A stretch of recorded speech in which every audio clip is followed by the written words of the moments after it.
Hey, what's up, my construction entrepreneurs? Tyrone Jones here with the Construction Entrepreneur School and Services.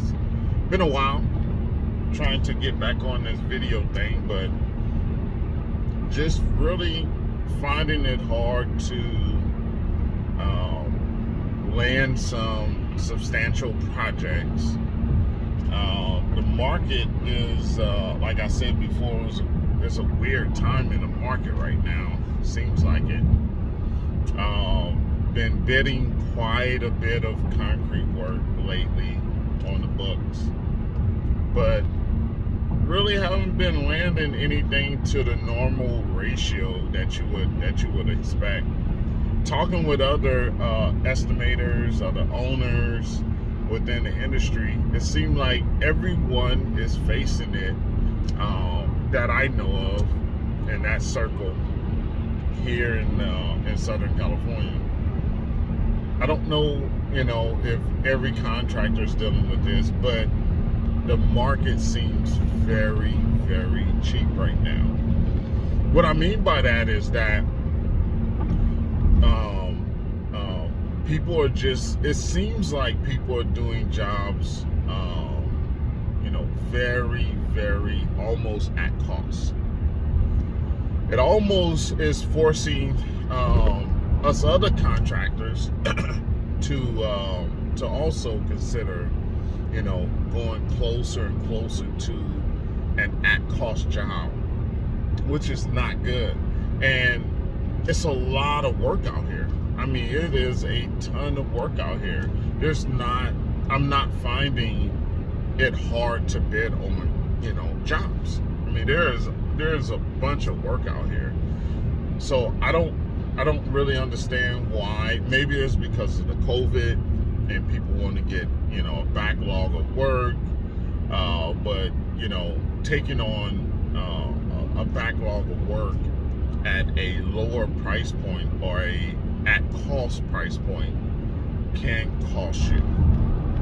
As you know, doing projects, especially construction project, labor is the most uncontrollable aspect of construction.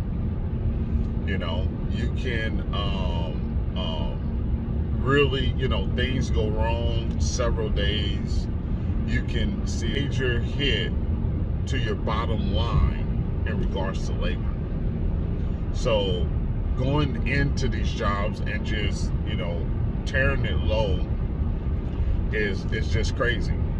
Now, I had a job recently that I bidded on. It was for a school, and it was dealing with a large building. It was almost like two buildings that they were calling one because it was connected by a catwalk.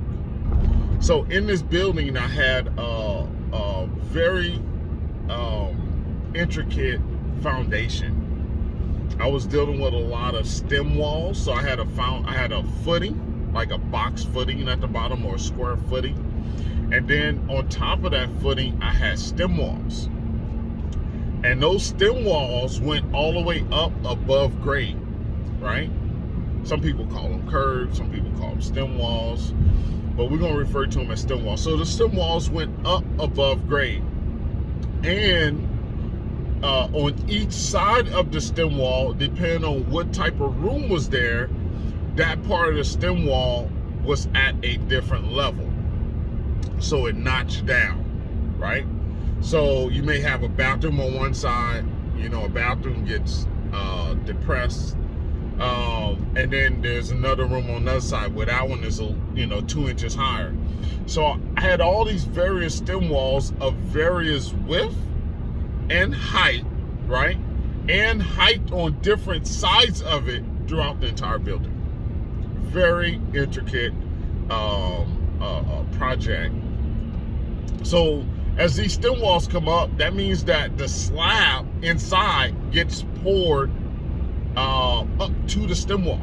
So it's not like a conventional slab to where you got one monolithic pour where it's all flat and that slab is laying on top of the footing wherever the footing contacts that slab. wasn't that. The slab actually butted up to the stem wall, right? So you had a filler there, you know, some type of a caulking or expansion joint there. And then on the second floor, I had lightweight concrete, right? So lightweight concrete went out to the second floor. The great thing about this lightweight concrete on the second floor was that it showed that we were putting lightweight concrete first, and then the wall would be built on top of the lightweight concrete, except on the outer edge, right? On the outer edge, it was a double 4 plate, so it was there. But in the inside, you pour the cement, and then you pour the lightweight concrete, and then they build the walls on top of that, which was great. And then the site work was crazy. So I mean, it was decorative concrete, no stamped concrete. I don't see much stamped concrete, especially on schools. You see a lot of colored and washed concrete.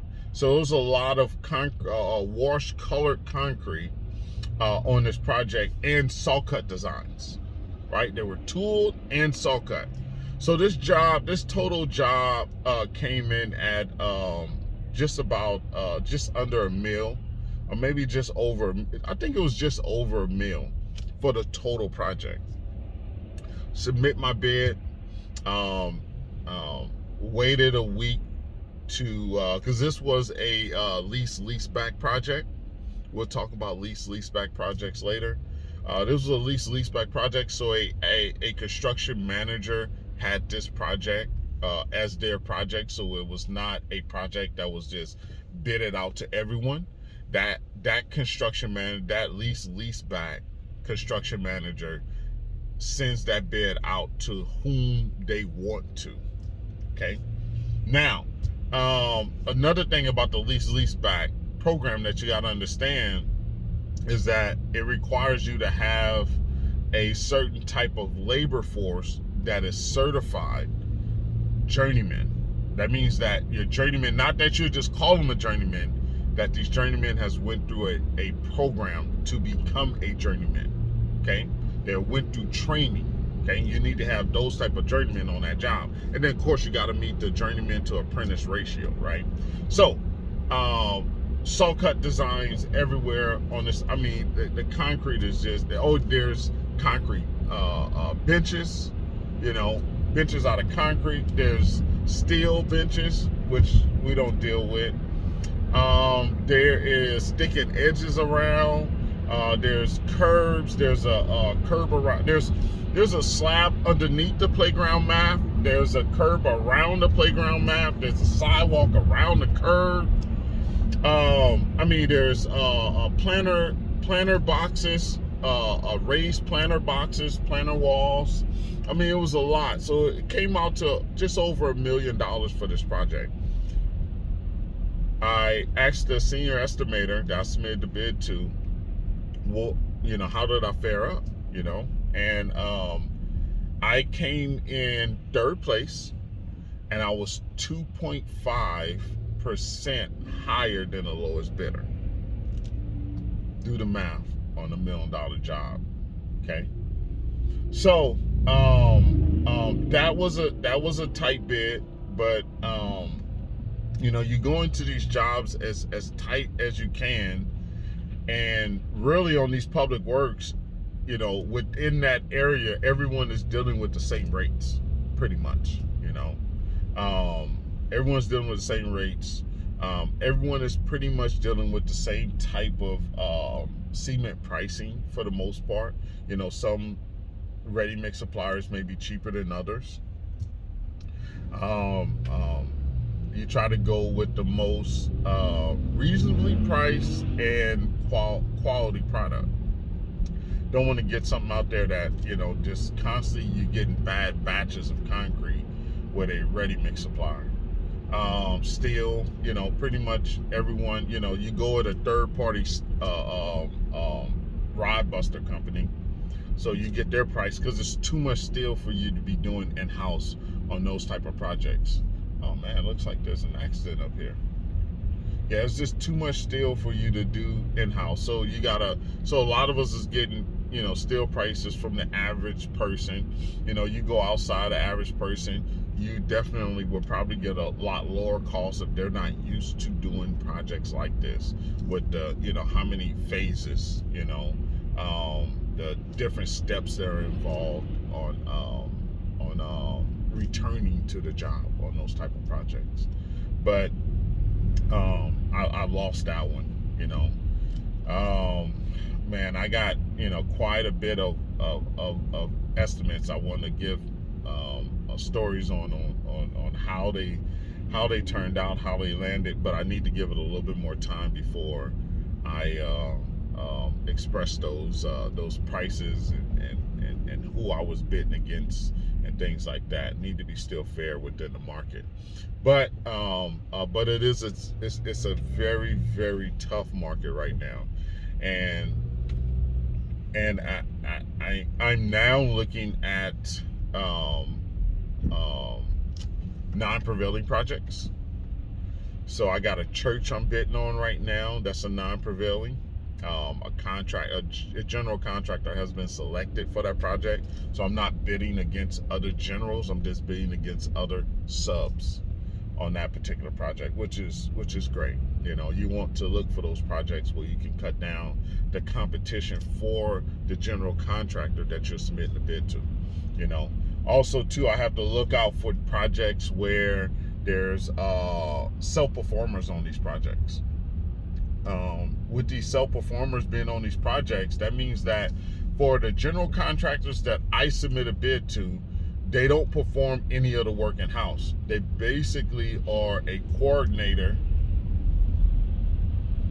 They basically are a coordinator for, yeah, it was a nice little accident there. They basically are a coordinator for the whole project.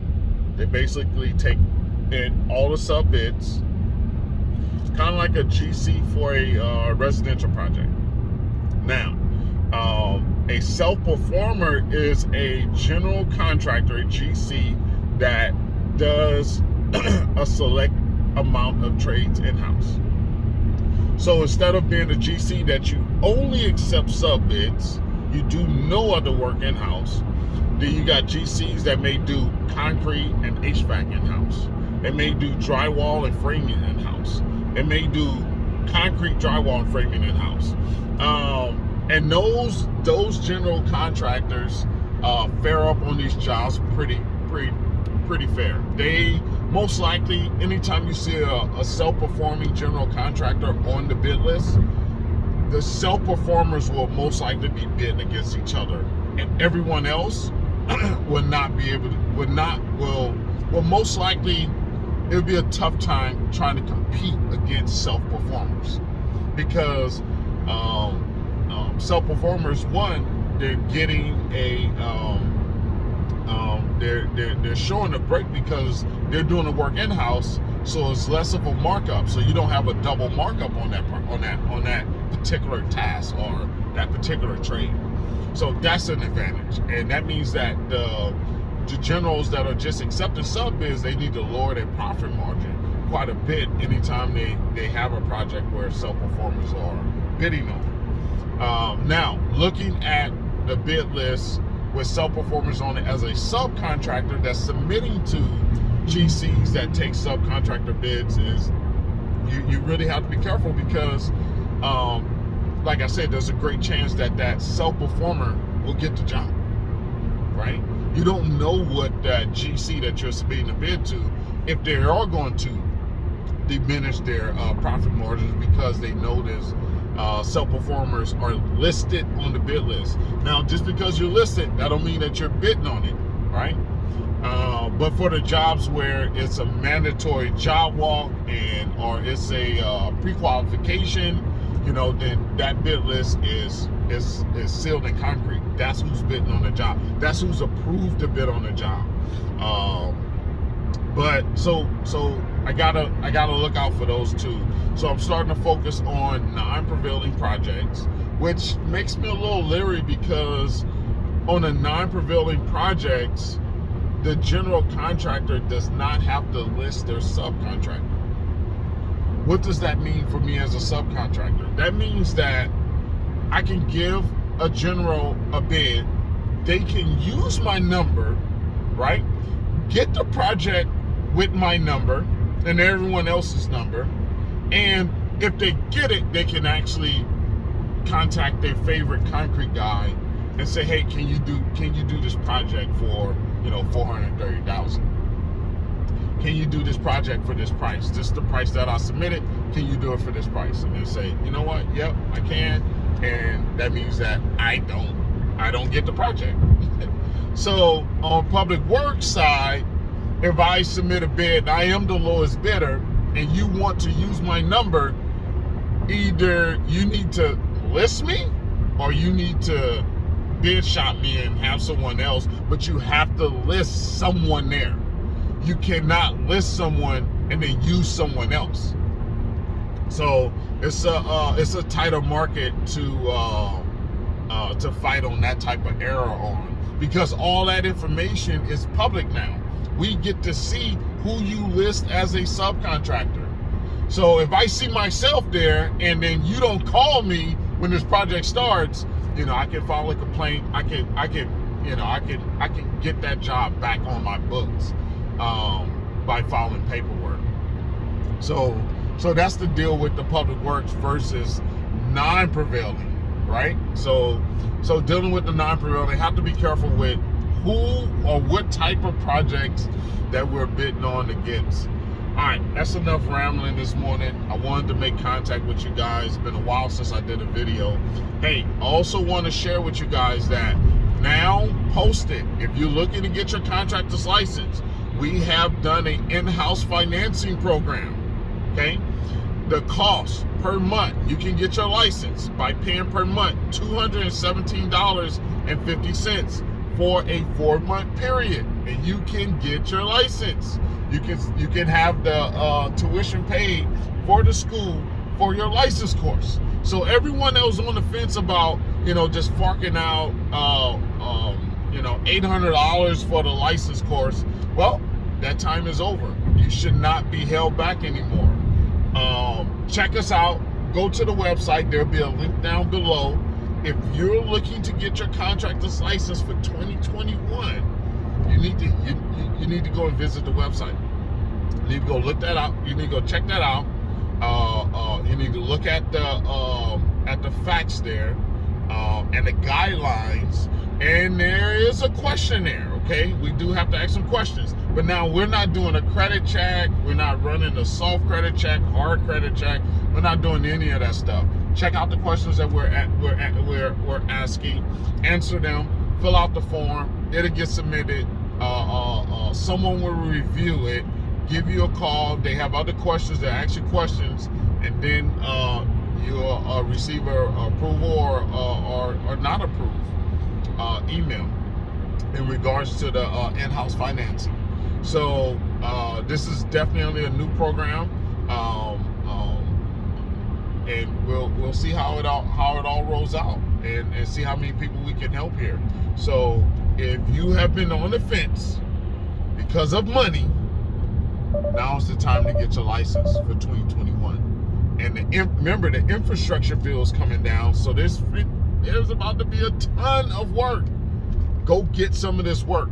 Go get your license. Stop playing around. All right, my construction entrepreneurs, I'm gonna let you go with that.